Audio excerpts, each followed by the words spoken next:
palabra también, testimonio. Y te queremos mucho, David, te apreciamos, de verdad. Pedimos a Dios que a ti y a tu familia nos llene de su gracia y de su misericordia.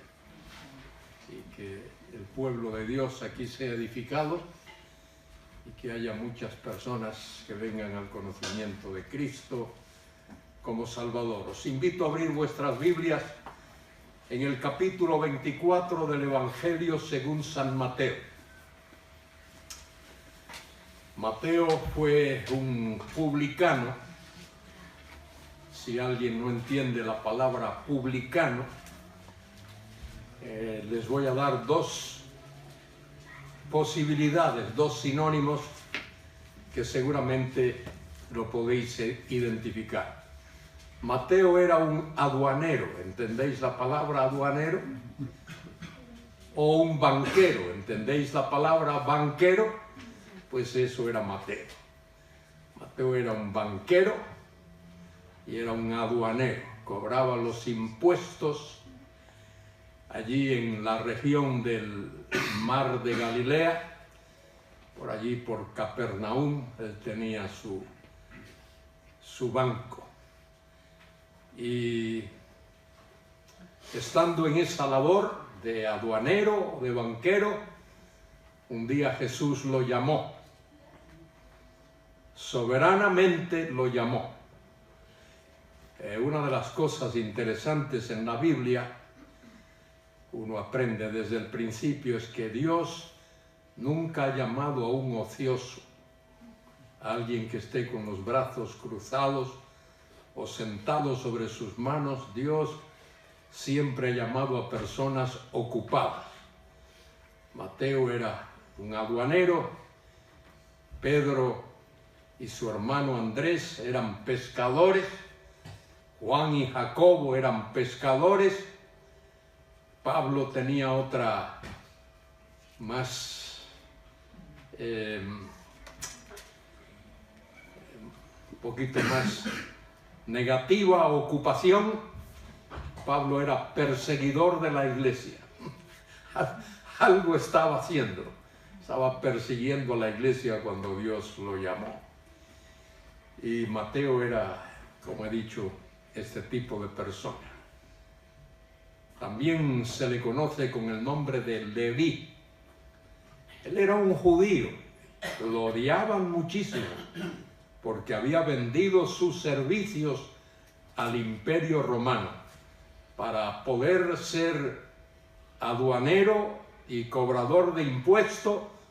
Ese cargo tuvo que comprarlo y tuvo que pagar seguramente una fuerte suma de dinero. Pero el Señor lo llamó y lo transformó. Y él estuvo con Cristo desde el principio del ministerio del Señor. 3 años y medio. Tremendo seminario teológico y práctico experimentó Leví o Mateo. Y este hombre escribió el primero de los 4 evangelios: Mateo, Marcos, Lucas y Juan. Y en la historia de la iglesia ese es el orden tradicional. Por un montón de años, por 18 siglos, la iglesia entendió y creyó y aceptó que Mateo fue el primero de los evangelios en ser escrito. Fue mucho después que algunos supuestos eruditos e inteligentes dijeron que fue Marcos el primer evangelio, pero os aseguro que fue Mateo. Este evangelio fue el libro de texto de la iglesia primitiva. Los cristianos de los primeros siglos, cuando eran instruidos, lo que llamaríamos hoy la catequesis de los cristianos, cuando eran instruidos por sus maestros, el libro que tenían que leer era el Evangelio según Mateo. Mateo escribió este Evangelio por varias razones. pero una, y la primera quizá, fue demostrar que Jesucristo era el Mesías prometido en las Escrituras del Antiguo Testamento. Esa era una pregunta que los cristianos de los primeros siglos tenían en sus mentes y formulaban. ¿Era de verdad Jesús el Mesías prometido en las Escrituras del Antiguo Testamento? Aquel del cual habló Isaías y Jeremías y los profetas menores y otros autores, escritores del Antiguo Testamento. Y Mateo demuestra que efectivamente Jesús era el Mesías prometido. Comienza su evangelio diciendo: libro de la genealogía de Jesucristo, hijo de David. Y eso indica que Mateo estaba firmemente convencido de que Jesús era el Mesías profetizado en el Antiguo Testamento. Y de ahí en adelante todo lo que Mateo escribe tiene que ver con eso, con el hecho de que Jesucristo era el Mesías prometido. Nos dice quiénes fueron sus padres terrenales, nos habla de cómo sabios del Oriente vinieron a adorarlo o a rendirle homenaje, le llevaron presentes, regalos, y luego nos habla de cómo fue bautizado. ¿Por qué fue bautizado Jesús?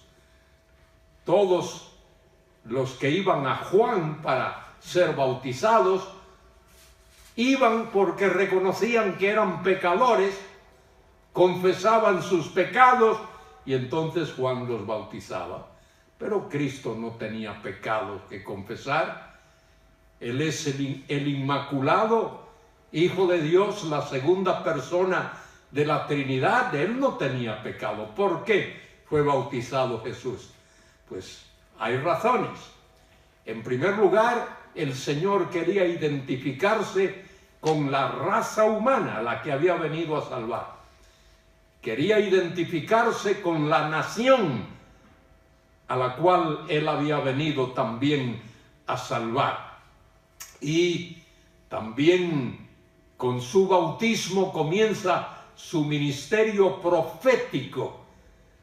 Y en el bautismo, en el momento del bautismo, Él es lleno del Espíritu Santo para que comience su obra, su ministerio. Y además, mediante ese bautismo hay una fabulosa, tremenda revelación de la Trinidad.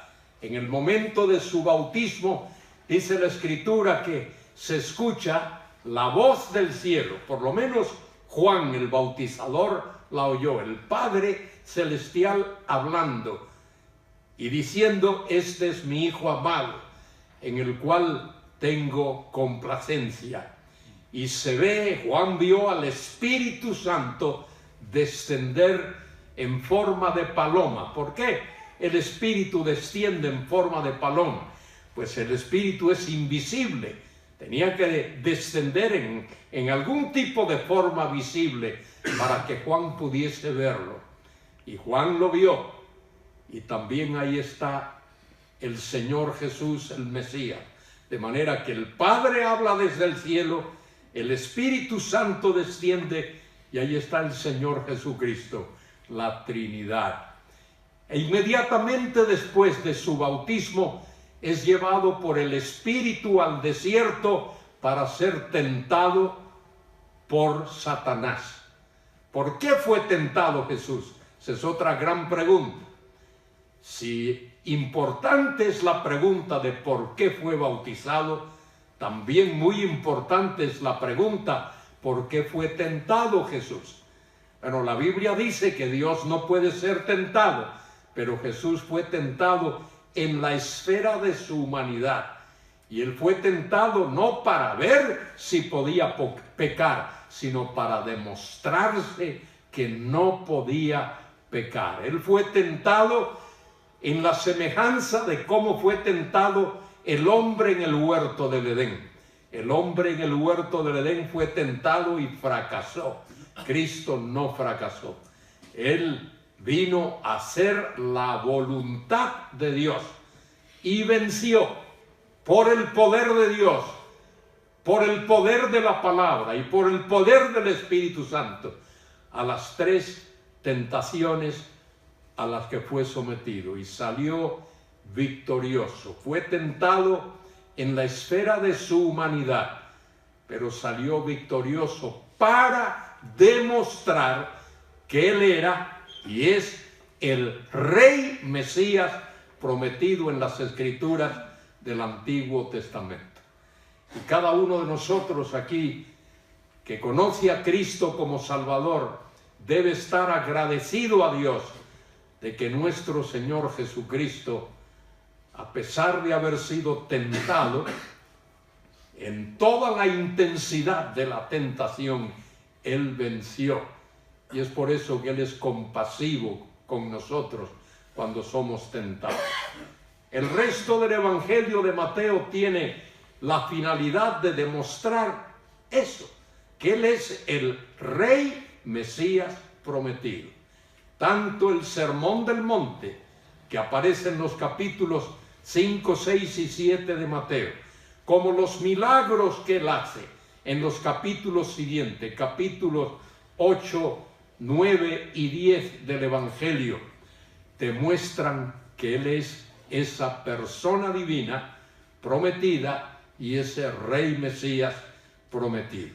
Luego, sus enseñanzas, las parábolas del capítulo 13, tremendas enseñanzas, demuestran que Él es ese Rey Mesías prometido. Y así, todos los capítulos que encontramos en este Evangelio tienen que ver con eso.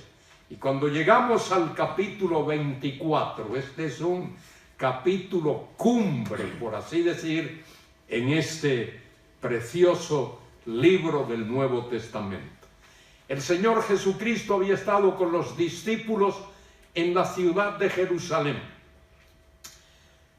Había bajado, entrado en la tierra de Israel por la ciudad de Jericó y luego sube a la ciudad de Jerusalén y está con los discípulos allí recorriendo el área del templo.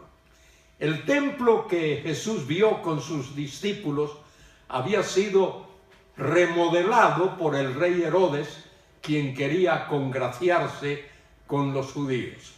Y los discípulos están allí en el área del templo y están asombrados de ver la belleza de aquel templo y los edificios aledaños al templo.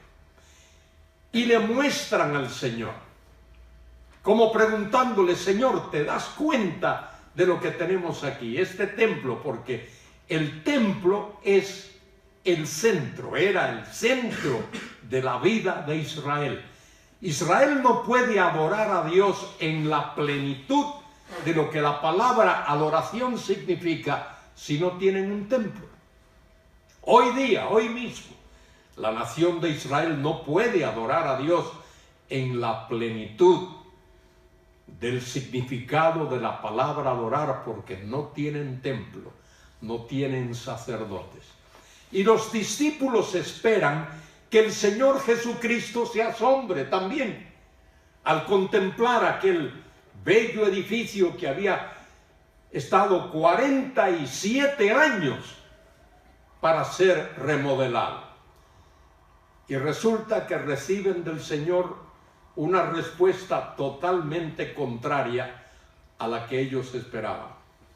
Ellos esperaban que el Señor le dijese: sí, es verdad, cuán maravilloso es este edificio, mira sus paredes, mira todo. Y Cristo lo que les dice: ¿sabéis una cosa, muchachos? No va a quedar aquí piedra sobre piedra que no sea removida. Aquello fue, como diríamos nosotros hoy, como un jarro de agua fría, helada, sobre los cuerpos de aquellos discípulos de Jesús. ¡Qué decepción para ellos! Bueno, de allí salen y van al Monte de los Olivos. Y 4 de ellos, dice uno de los evangelios, 4 de ellos no pueden esperar el momento de llegar allí para preguntarle al Señor por qué había dicho aquellas palabras. Llegan al Monte de los Olivos y dice la Escritura que Jesús se sentó. Versículo 3 del capítulo 24. Y estando él sentado en el Monte de los Olivos. El Señor se sienta como acostumbraban a hacer los rabinos. Cristo ocupa el lugar, el sitio de un rabino. Se sienta allí con sus 4 discípulos y ellos le preguntan, lo llaman aparte y le preguntan, dinos, ¿cuándo serán estas cosas? ¿Cuáles cosas? Esas que el Señor les había dicho. Viene el día cuando no va a quedar aquí piedra sobre piedra que no sea removida. El Señor está hablando de una destrucción total. De paso, en el año 70 hubo una destrucción de la ciudad de Jerusalén. Eso produjo la diáspora, es decir, el esparcimiento del pueblo judío por todos los países del mundo. Pero habrá otra destrucción final. Esa la describe el profeta Zacarías en el capítulo 14. Jerusalén va a ser rodeada por los ejércitos de todas las naciones de la tierra que van a destruir de nuevo la ciudad de Jerusalén. Dice que estando él sentado en el Monte de los Olivos, los discípulos se acercaron aparte diciendo, dinos primero, ¿cuándo serán estas cosas? De paso, toda esa pregunta que aparece es una sola pregunta, quizá dividida en 2, pero es una sola pregunta. ¿Cuándo serán estas cosas? ¿Y qué señal habrá de tu venida y del fin del siglo? Cuando habla ahí del fin del siglo, no está hablando del fin del mundo. El fin del siglo ahí significa el fin de la historia, como tú y yo la conocemos. Algo que llama la atención aquí es que los discípulos de alguna manera entienden algo. Entienden que ese fin del siglo o fin de la historia, como la conocemos, coincide, es simultánea con la venida de Cristo a la tierra, su segunda venida. Dinos, ¿cuándo serán estas cosas? ¿Y qué señal habrá de tu venida y del fin de la historia? La venida de Cristo, su segunda venida, ha de traer a la tierra el fin de la historia como nosotros la conocemos. Qué raro.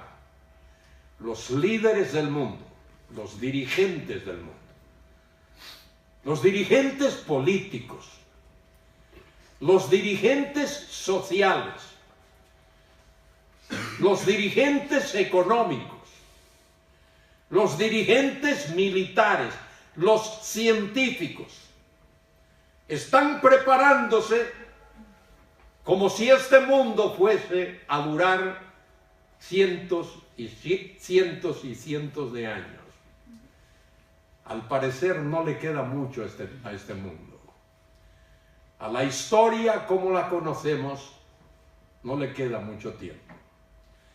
Hay incluso cristianos que no se dan cuenta de eso. Hay cristianos que están acumulando bienes y acumulando riquezas y haciendo planes como si Cristo no fuese a venir nunca. La palabra de Dios dice que Jesús viene y que su venida es cierta, su venida es segura.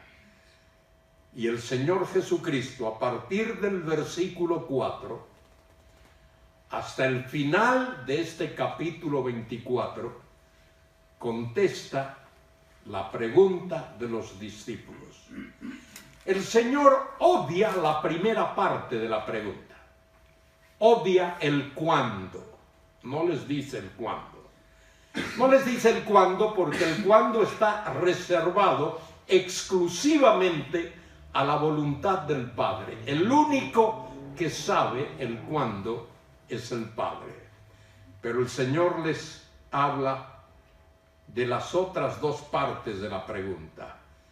¿Qué señal habrá de tu venida y del fin del siglo? Las señales de la segunda venida de Cristo, nosotros no las vamos a ver. La iglesia como tal no va a estar en la tierra para ver esas señales. Pero todos los demás seres humanos que estén en este mundo, que estén en esta tierra, verán y experimentarán esas señales. Esas señales serán mundiales, serán universales. No es que habrá un poquito aquí y un poquito allá. No, todo el mundo, todos los países de la tierra, todos los grupos étnicos verán esas señales.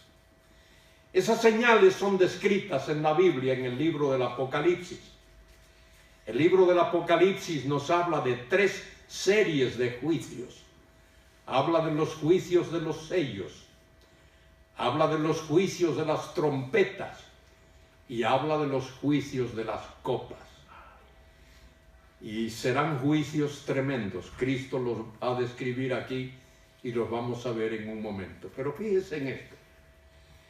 Cuando se rompe o se desata el primero de los sellos que da comienzo a esas señales de las que el Señor va a hablarnos aquí, fíjense, el primer sello tiene que ver con la aparición, con la manifestación en la tierra del anticristo. Fíjense bien en eso. Cuando se rompe el primer sello, ese sello continúa hasta el final.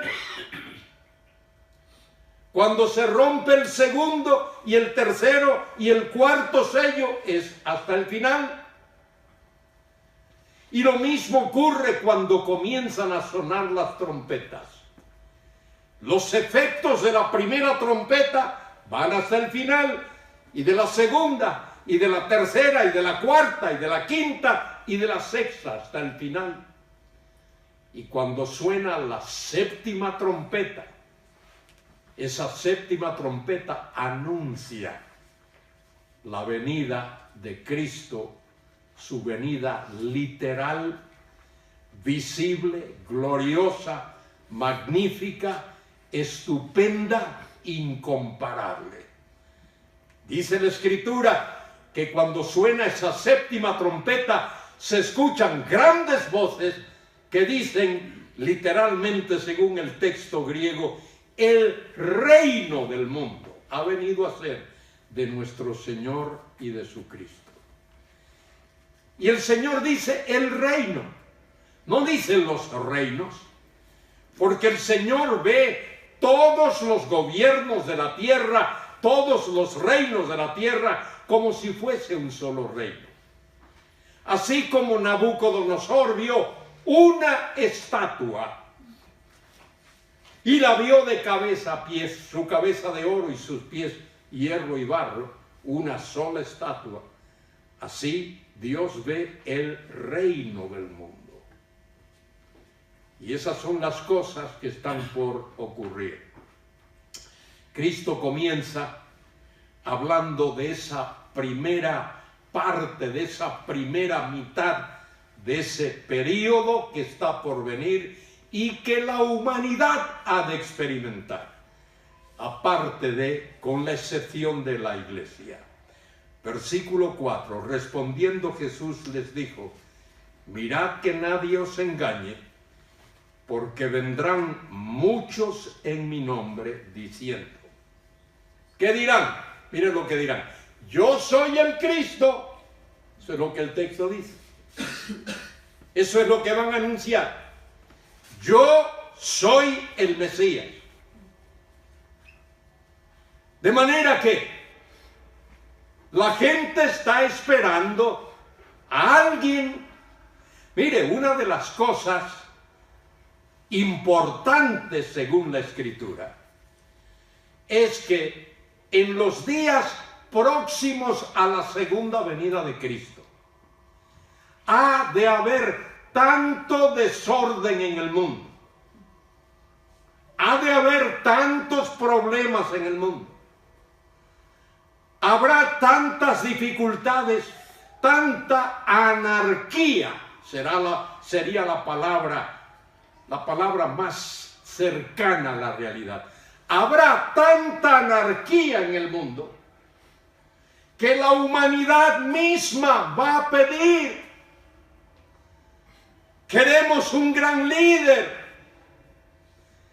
queremos un gran estratega, un gran gobernador.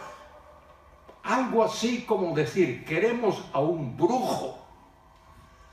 La humanidad va a pedir un brujo que les resuelva los problemas, porque la gente no va a ser capaz de resolver sus propios problemas.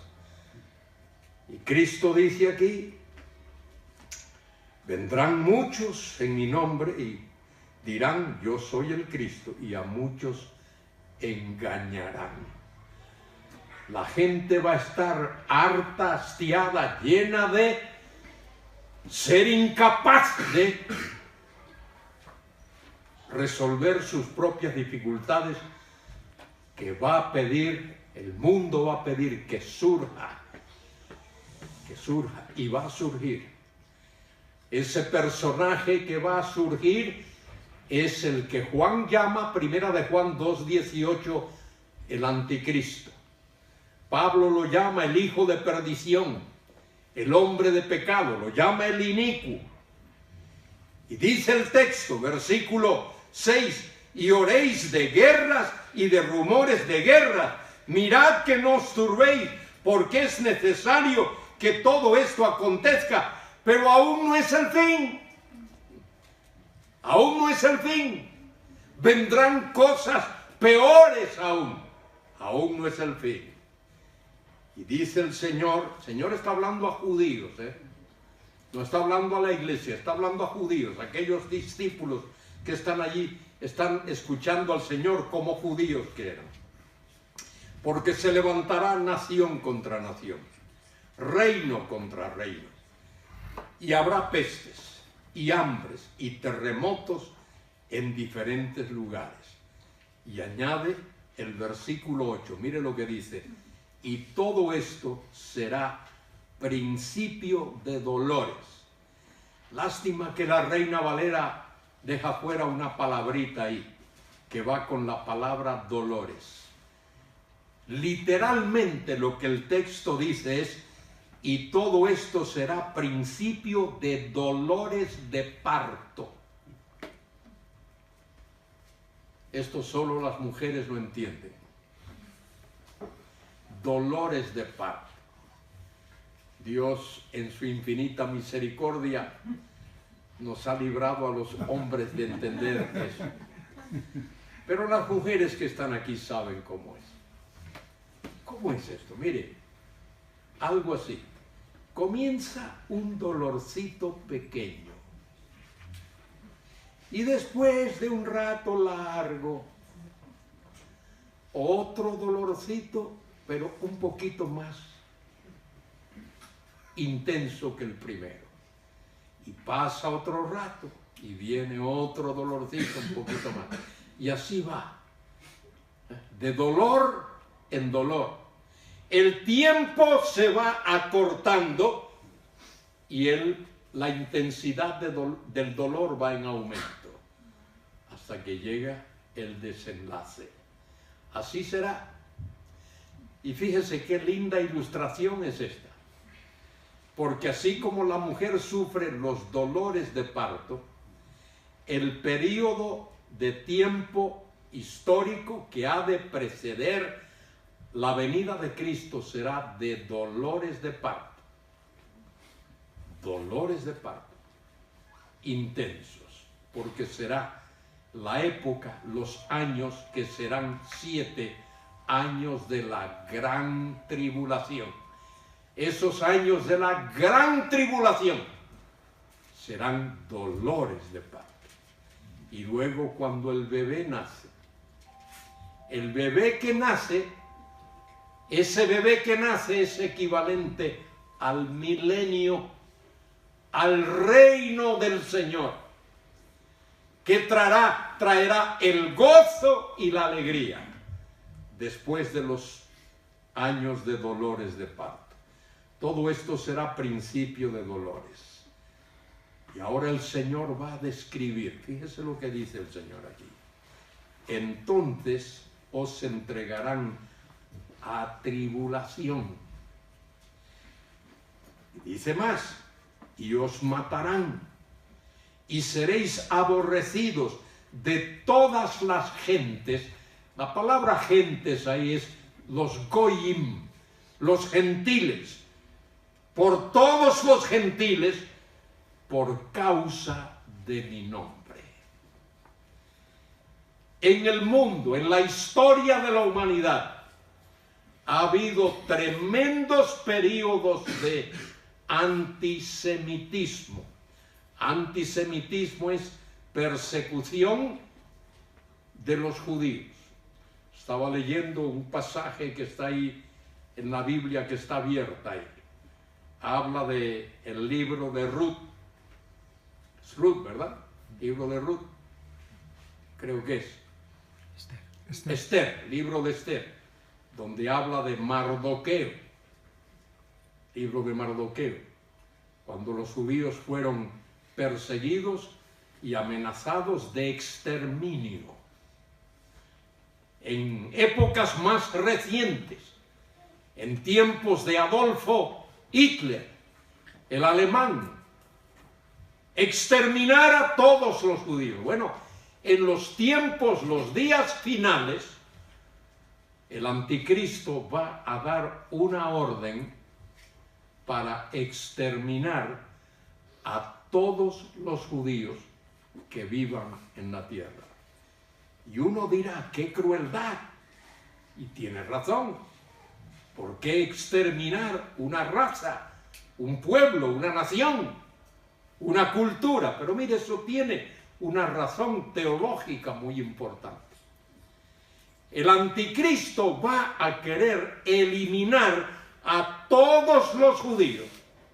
Que no haya un solo judío vivo en la tierra, ni en Europa, ni en las Américas, ni en el África, ni en las naciones del este, del oriente, ni en Oceanía, en ningún sitio del mundo, en ninguna isla de los mares. ¿Por qué va a querer el anticristo hacer eso? Porque está obedeciendo órdenes de su jefe, que es el diablo, que es Satanás. Con una razón, por una razón y con un propósito muy importante. Escuche. Si no hay un judío vivo en la tierra, uno, Cristo no tendría que venir a la tierra por segunda vez. Todos los redimidos iríamos a la casa del Padre y Él no tendría que venir a la tierra. El exterminio de todos los judíos de la tierra impediría que Cristo viniese a reinar. Porque la promesa es que Él viene a reinar sobre la casa de Jacob. Lo dice allí Lucas 1, 30 al 33. He aquí, la Virgen concebirá y dará a luz un hijo. Este será grande, será llamado Hijo del Altísimo. Y el Señor Dios le dará el trono de David, su padre, y reinará sobre la casa de Jacob para siempre, y su reino no tendrá fin. De manera que el propósito final, último, máximo de exterminar a todos los judíos de la tierra es impedir que Cristo venga a este mundo por segunda vez.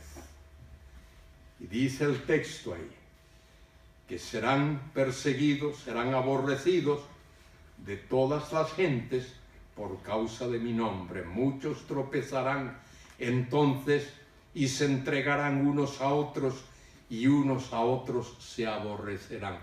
Y eso se refiere a judíos. Judíos se van a aborrecer unos a otros para intentar proteger su propia integridad, para que no los maten. Eso ya ocurrió una vez en la tierra.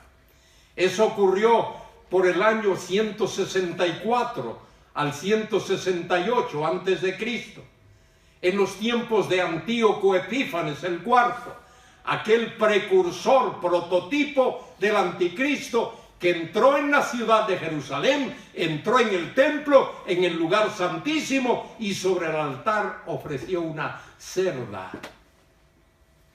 y profanó el templo. Por eso existe un día en la cultura hebrea llamada Yom Kippur, el año nuevo judío, el día de la limpieza del templo, cuando el templo fue purificado, la fiesta de las luces. Y eso lo va a intentar el anticristo en los postreros días. El Señor añade algo más aquí. Muchos falsos profetas se levantarán y engañarán a muchos. Y por haberse multiplicado la maldad, el amor de muchos se enfriará. Bueno, vemos mucho de eso en el mundo, pero no a tal grado como lo van a experimentar aquellos que vivan en ese tiempo venidero. Y dice el versículo 13, mas el que perseverare hasta el fin, éste será salvo. Algunos interpretan mal ese versículo y creen que ese texto apoya la pérdida de la salvación. El texto dice, mas el que perseverare hasta el fin, éste será salvo. Y decir que ese versículo enseña la pérdida de la salvación es una mala hermenéutica, mala interpretación del texto. En primer lugar, en ningún sitio de la Biblia dice que uno es salvo por perseverar. No hay ningún versículo de la Biblia que diga, persevera y serás salvo. La Biblia dice, cree en el Señor Jesucristo y serás salvo. Amén. La Biblia dice, pon tu fe y tu confianza en Cristo y serás salvo. La otra cosa es que la palabra, el verbo souzo, salvar, tiene varios significados en la Biblia. Por ejemplo, cuando Pedro se está ahogando en el mar de Galilea, en el mismo Evangelio de Mateo 14, cuando Pedro comienza a hundirse, grita desesperadamente, Señor, sálvame. Y Pedro no está pidiéndole al Señor que lo salve espiritualmente para ir al cielo, sino está pidiendo que lo libre de ahogarse. El apóstol Santiago habla en el capítulo 5, versículos 19 y 20, lo que ocurre a alguien que restaura a un hermano que se ha descarriado. Santiago dice que el que restaura al hermano que se ha descarriado ha salvado a un alma de muerte, le ha salvado de morir físicamente. De manera que aquí el que perseverare hasta el fin será salvo, no tiene que ver con salvación espiritual. Tiene que ver con el hecho de que habrá personas durante este periodo terrible de la gran tribulación que habrán sido salvos por la predicación de 144,000 judíos que el Señor va a esparcir por la tierra y van a predicar, y habrá personas salvas, y esos que llegan al final de ese periodo de la tribulación vivos van a entrar en el reino del Mesías, de manera que serán salvos para entrar en el reino del Mesías. Serán librados de morir para entrar en el reino del Mesías, por haber puesto su fe en Él. Porque hay una condición, queridos amigos y hermanos, para que alguien entre en el reino del Mesías. Fue lo que Cristo le dijo a Nicodemo, Juan capítulo 3. Cristo no le dijo a Nicodemo que fuese religioso para entrar en el reino, porque ya Nicodemo era religioso. Él era un fariseo, los más religiosos y fanáticos que ha habido en el mundo. Ni tampoco dice la Biblia que uno tiene que ser un intelectual para entrar en el cielo. Nicodemo era un intelectual. Ni tampoco dice la Biblia que uno tiene que ser rico para entrar en el cielo. Nicodemo era tremendamente rico. De manera que si alguien tenía los requisitos, Nicodemo los tenía. Y Cristo le dijo, el que no naciere de nuevo no puede entrar en el reino de Dios. ¿Cuál es la condición para entrar en el reino de Dios? Que uno nazca de nuevo. ¿Cómo se nace de nuevo? Poniendo fe y confianza en Jesucristo el Mesías. De manera que a eso se refiere el Señor en el versículo 13. Y observe qué más dice el Señor aquí, versículo 14. Y será predicado este evangelio del reino. El evangelio del reino es el anuncio de que el Señor Jesucristo está a punto de regresar a la tierra. Y escuchen, cuando Él venga a la tierra por segunda vez, no vendrá a salvar, vendrá a juzgar. Ya Él vino a salvar. Ya Él se ofreció a sí mismo. Lo hemos cantado varias veces en este día aquí, esta mañana y hace unos momentos. Él vino por primera vez a este mundo. Nació en un humilde pesebre. Vivió despreciado y desechado por los hombres. Hasta que un día fue clavado en la cruz. Murió, literalmente murió. Fue sepultado, resucitó de los muertos. Y todo aquel que pone su fe en Él recibe el regalo de la vida eterna. Eso fue lo que Él hizo cuando vino a este mundo la primera vez. Cuando venga la segunda vez, no vendrá a salvar, vendrá a juzgar. Vendrá como juez de la humanidad. Está establecido que los hombres mueran una sola vez y después de eso el juicio. Dice la Escritura en Hebreos 9:27. De manera que dice aquí, será predicado este evangelio del reino en todo el mundo para testimonio a todas las naciones, y entonces vendrá el fin. Cuán misericordioso es Dios. Cuán lleno de amor y de gracia y de compasión es Dios. Él va a hacer que el evangelio, el anuncio de la salvación sobre la base de la gracia de Dios y mediante la fe en Jesucristo, sea predicado en todo el mundo. Queridos amigos y hermanos, no habrá nadie, absolutamente nadie, que tenga excusa para ir al infierno. Nadie podrá decirle a Dios, no tuve una oportunidad, a mí nadie me dijo, a mí nadie me habló, Dios no me escogió, Dios no me predestinó, Dios tiene la culpa de que yo esté aquí, a mí me hubiese gustado estar allá, Dios no me dejó estar allá, y por eso nadie podrá decir eso. Nadie, absolutamente nadie. dice el texto que este evangelio será predicado en todas las naciones. Imagínense, en nuestra generación hemos tenido 2 o 3 destacados evangelistas. Hace poco pasó a la presencia del señor Billy Graham, que ha predicado en todas las naciones de la tierra. Uno. Y en el mundo de habla castellano, otro. Luis Palau y 2 o 3 más. Media docena de hombres. En estos tiempos terribles, Dios va a soltar, a desatar, a enviar a todo el mundo 144,000 evangelistas por toda la tierra para que proclamen el evangelio de la gracia de Dios, el evangelio del reino del Señor Jesucristo. Y dice el Señor, por tanto, el Señor va a resumir aquí lo que ha estado diciendo. Por tanto, cuando veáis en el lugar santo la abominación desoladora de la que habló el profeta Daniel, el que lee entienda.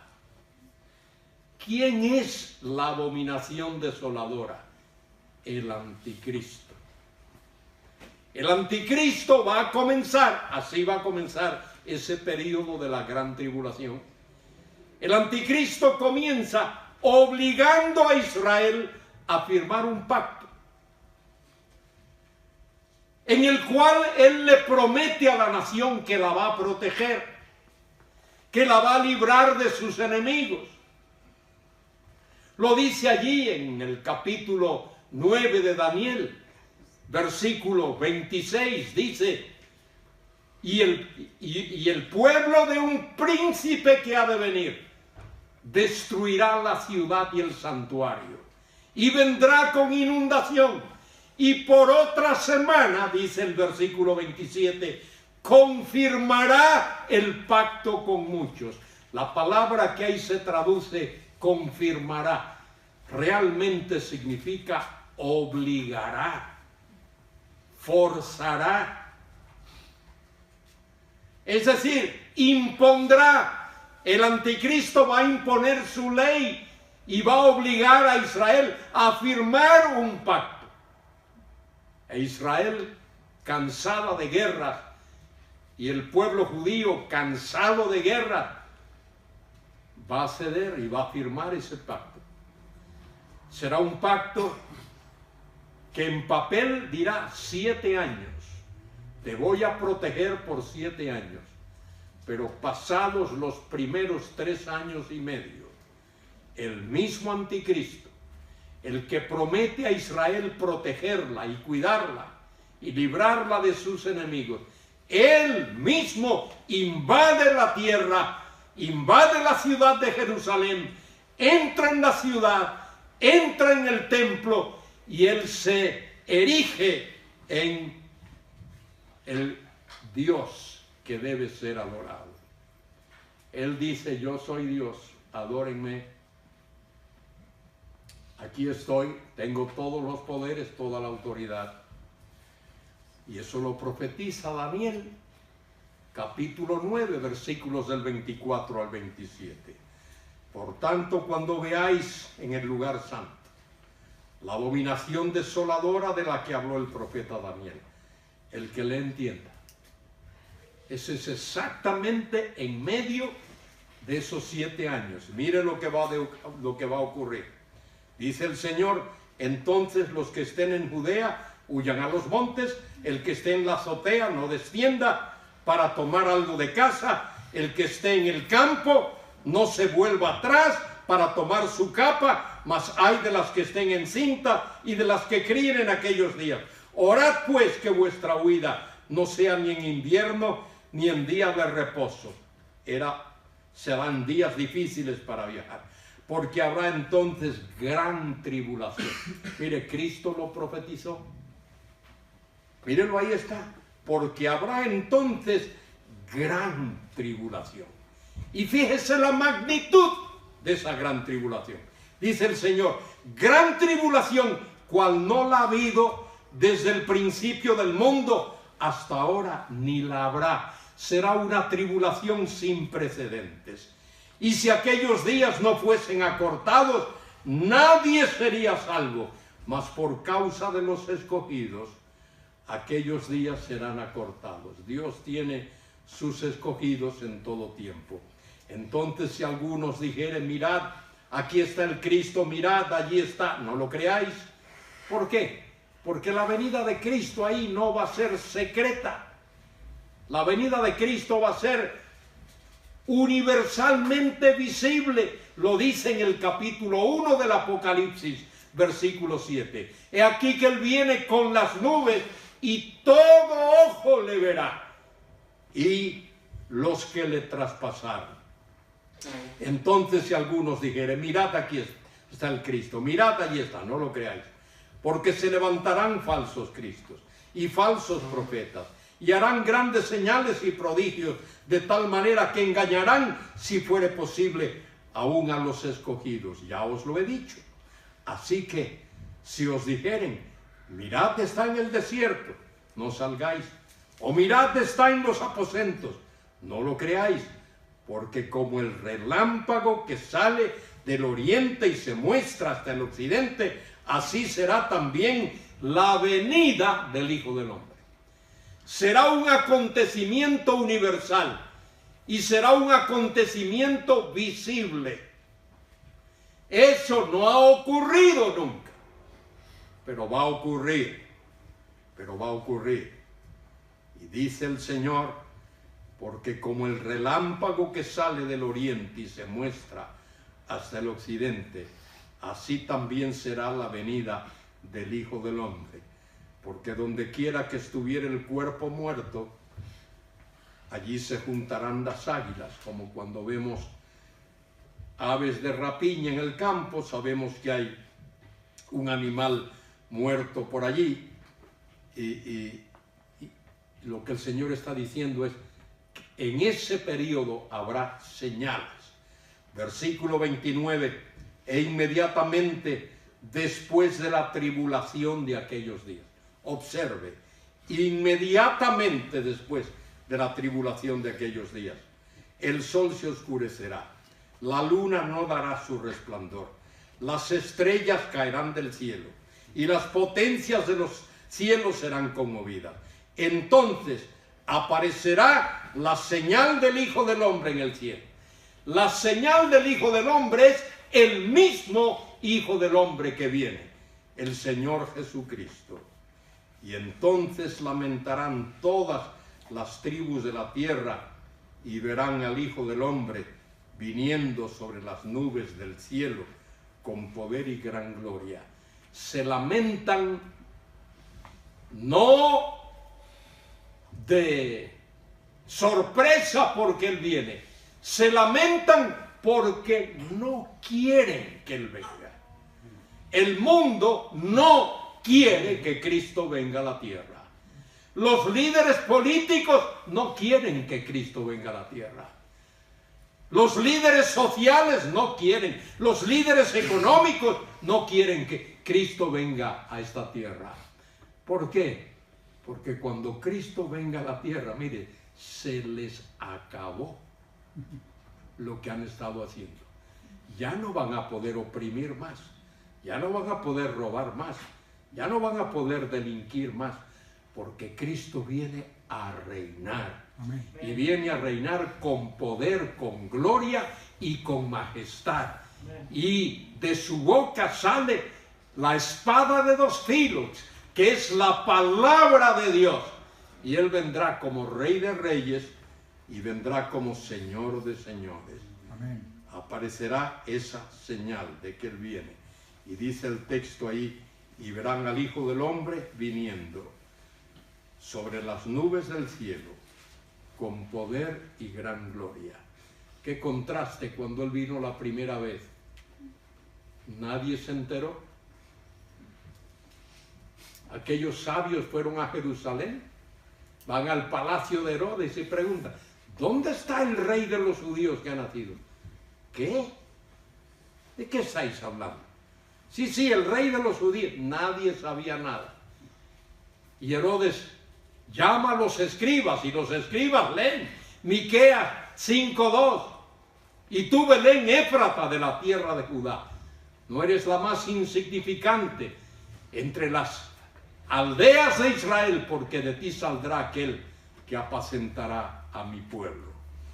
Él vendrá con poder, con gloria y con majestad, y enviará a recoger a todos sus elegidos de un extremo del cielo hasta el otro. Dice el versículo 32, voy a mencionar este versículo porque la gente a veces exagera un poquito. Dice, de la higuera aprended la parábola. Cuando ya su rama está tierna y brotan las hojas, sabéis que el verano está cerca. Y todo el mundo ha dicho, bueno, como Israel fue restablecido el 15 de mayo del 1948, Israel es la higuera. Mire, léase Lucas 21, 29 y 30, porque Lucas dice allí la higuera y todos los demás árboles. De manera que no puede ser que sea solo uno, es todos los árboles. La higuera y los cerezos y todos los demás. Cuando viene el tiempo de primavera, las hojas brotan y florecen. Dice el Señor, así también vosotros, cuando veáis todas estas cosas, conoced que está cerca a las puertas. De cierto os digo, que no pasará esta generación hasta que todo esto acontezca. Posiblemente cuando el Señor dice esta generación, está diciendo que la raza, la nación, el pueblo de Israel es indestructible, que va a permanecer, que no habrá ningún ejército que lo pueda destruir, porque Dios le prometió a Abraham, a Isaac y a Jacob que habrá una simiente sobre la cual el Mesías ha de reinar. Y Dios prometió a David, segundo de Samuel 7, del 12 al 16, que habrá un descendiente de David que se siente en el trono. Bien, todo esto lo describe el Señor.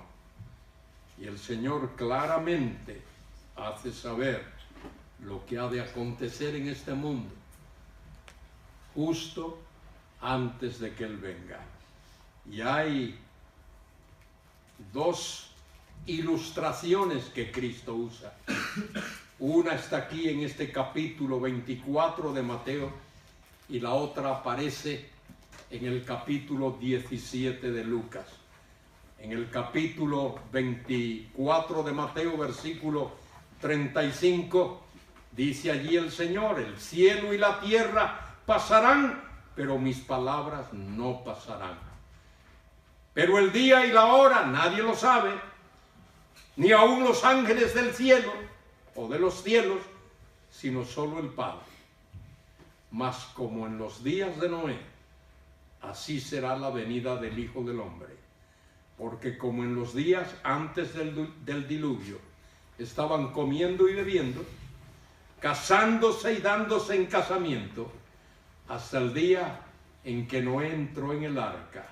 Y observe, qué triste es esto, versículo 39. Y no entendieron. No entendieron. Noé estuvo explicándolo por 120 años y no entendieron. Y no entendieron hasta que vino el diluvio y se los llevó a todos. Así será también la venida del Hijo del Hombre. El Evangelio es predicado, el Evangelio es enseñado. La gente no entiende o no quiere entender. Pero eso ha de ocurrir. Dice allí en el capítulo 17 del Evangelio según San Lucas. Dice, el Señor está hablando del mismo tema del que habla aquí en Mateo 24. En el capítulo 17 de Lucas versículo 28. Asimismo como sucedió en los días de Lot. Comían y bebían. Observe bien. Comían y bebían. Compraban, vendían, plantaban, edificaban. Estaban implicados en todas esas actividades. Mas el día que Lot salió de Sodoma, llovió del cielo fuego y azufre y los destruyó a todos. A todos. Y no solo fue Sodoma, y no solo fue Gomorra, no solo fue Sodoma y Gomorra.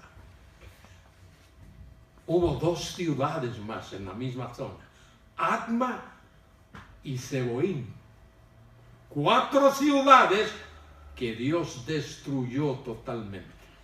Y hubo una 5ª ciudad llamada Zoar, que Dios la iba a destruir, pero no lo hizo porque Lot podía ir a refugiarse allí, una ciudad pequeña. Pero dice allí, y los destruyó a todos, así será el día en que el Hijo del Hombre se manifieste. De manera que la pregunta de los discípulos al Señor allí en el Monte de los Olivos: dinos, ¿cuándo serán estas cosas? ¿Y qué señal habrá de tu venida y del fin de la historia? Cristo contesta de una manera clara y terminante, para ellos y para nosotros, porque esto también debe de abrir nuestros ojos y abrir nuestro corazón y hacernos sentir más responsables para proclamar, para predicar el Evangelio en todos los momentos, en todas las oportunidades y por todos los medios posibles que estén a nuestro alcance. Quiera Dios bendecir al pueblo suyo. Cristo viene. Primero Él va a recoger a su iglesia de todos los países de la tierra. Él va a resucitar a aquellos que han muerto después de haber creído en Él. Y va a formar un solo grupo y los va a arrebatar. Los va a sacar de ese mundo. Los va a trasladar de la miseria y de las tinieblas y de los problemas de este mundo. Y después de ese tremendo acontecimiento, no sé cuánto tiempo transcurrirá después, 1 año, 2 o 5 o 10, el Señor va a comenzar ese periodo que Él mismo llamó la tribulación, la grande. Un tiempo sin precedentes que va a afectar al mundo entero. Tú y yo tenemos familiares que todavía no conocen a Cristo. Quiera Dios que vengan al conocimiento de Él. Tenemos amigos, tenemos vecinos, personas que conocemos, que todavía no conocen a Cristo. Personas que no han oído el Evangelio. Aquí en la ciudad de León hay personas que nunca han oído el Evangelio. ¿Han oído? En todos los países donde voy, siempre pregunto a varias personas. Ha habido sitios donde he estado en una ciudad y le he preguntado en diferentes momentos a una docena de personas. Les pregunto, poquito sutilmente, lo reconozco. Le pregunto, oye, ¿tú sabes cómo llegar a la catedral? Sí, coge por aquí, por esta calle. ¿Sabes cómo llegar al parque tal? Sí, coge por aquí, por aquí. Y después que le hago varias preguntas, le digo, oye, ¿y sabes cómo llegar al cielo? Y algunos hacen lo que vosotros estáis haciendo ahora. Se ríen. Y no se los pregunto para que se ríen. Se ríen de sorpresa. Y entonces, ¿sabe lo que me dicen? Lo que me dijo un sacerdote una vez. sea bueno y pórtese bien. O cumpla los mandamientos. No le haga daño a nadie. Yo le digo, mire, esa es una linda respuesta la que usted me ha dado. ¿Usted se ofendería si yo le doy una mejor? No, no, dígame. Y entonces le presento el plan de salvación. Dios vino al mundo hace 2000 años. Se hizo como uno de nosotros. Vivió en esta tierra con un cuerpo humano, unos 30 y tantos años. Y al final de ese periodo lo clavamos en una cruz y murió y fue sepultado. Pero como es Dios, no puede permanecer en una tumba. Resucitó de los muertos y vive. Y ese Dios que vino, que se encarnó, que murió, que fue sepultado y resucitó, es Jesucristo. Y Él te ofrece el perdón de todos tus pecados y el regalo de la vida eterna. Y en muchas ocasiones aprovecho y le digo a la persona, si es un camarero en un restaurante, si es alguien que trabaja detrás de un mostrador, le digo, mira, no tienes que estar en una iglesia, en una catedral, en ningún lugar concreto. Cuando estés aquí, que no tengas clientes, puedes hablar con ese Dios así como estás hablando conmigo. Y dile, oh Dios, creo en ti, te reconozco y reconozco que soy pecador y vengo a ti para pedirte que perdones mis pecados y me des el regalo de la vida eterna. Amén. Y me voy confiando en que esa persona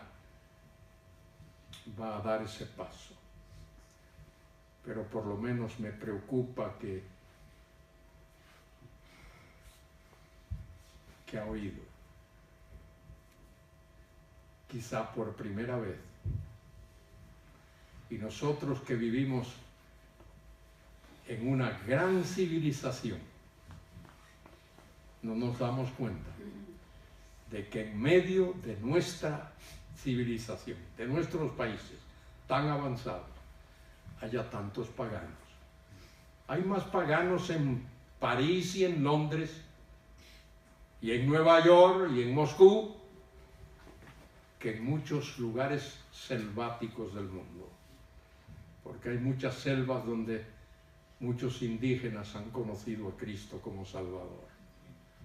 Y en nuestras ciudades, con tantos intelectuales, con tantas bibliotecas, con tantas emisoras de radio, con tantos canales de televisión y con tantas capillas, todavía haya tantas personas que nunca han oído que solo Cristo salva. Quiera Dios bendecirnos y quiera Dios bendecir a esta congregación. Gracias, querido David, y gracias, querido Manuel.